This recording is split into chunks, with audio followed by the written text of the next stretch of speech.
I go back to some of the simple numbers of just being a college athlete puts you already in an elite status. A lot of people kind of, it's D1 or bust, right? But when you talk about D3, D2, NAIA, and just being a college athlete it puts you in an elite status because the pool continues to shrink.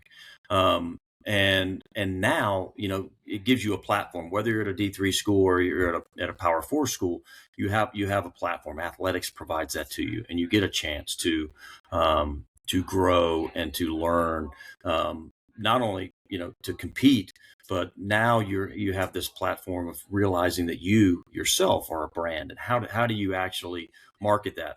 Most student athletes are figuring out how to get a job, and they're worried about that brand, not as much about their athletic brand. But while you're in that stage, you now have that chance to do, to sell your jersey, or to get some royalties off of it, or to engage with sponsors of the organization or the school, and it's almost like another class. I really indicated it's another class. And what I think is we're building a smarter, more aware athlete today. And the one thing that I always try to stress when I'm talking to, I get a lot of the grad student, a lot of the transfers in.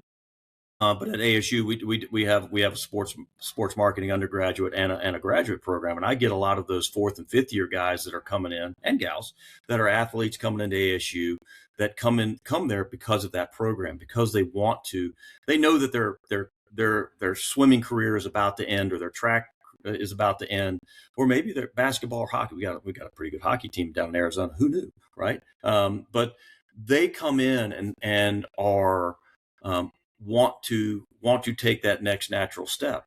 And for me, it's been a great opportunity to see these young people embrace and learn at a young age how valuable their name is and how valuable their brand is. And whether they take that into sports, or whether they take that into business or anything else they do, teaching, they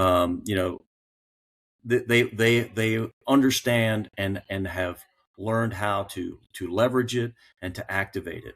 And I think when you're at a school or at a program that allows you to do that, you become, even if you're there maybe 1 or 2 years, the connection is much stronger than it would have been if you were just, hey, I'm just here to play ball and I'm moving on.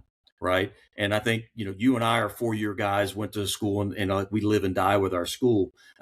I don't think we could ever understand, we didn't have the opportunities, or nor can we understand someone playing 4 years of athletics at 4 different schools. Who do you pick? What's your alma mater? Where's your degree from? I don't know. We don't know which one I had. I had more fun at one than the other. But if you can create that connection, one, it kind of enhances that donor base. But two, you hit it. There's so many more athletes today that are realizing how to put their money to work. Understanding fiducial responsibility, because there's still a lot of those kids today that just got a $1 million NIL deal, have no idea that 47% of it's gone before it hits them. They're like, what? Taxes? What are you talking about, taxes? I got $1 million.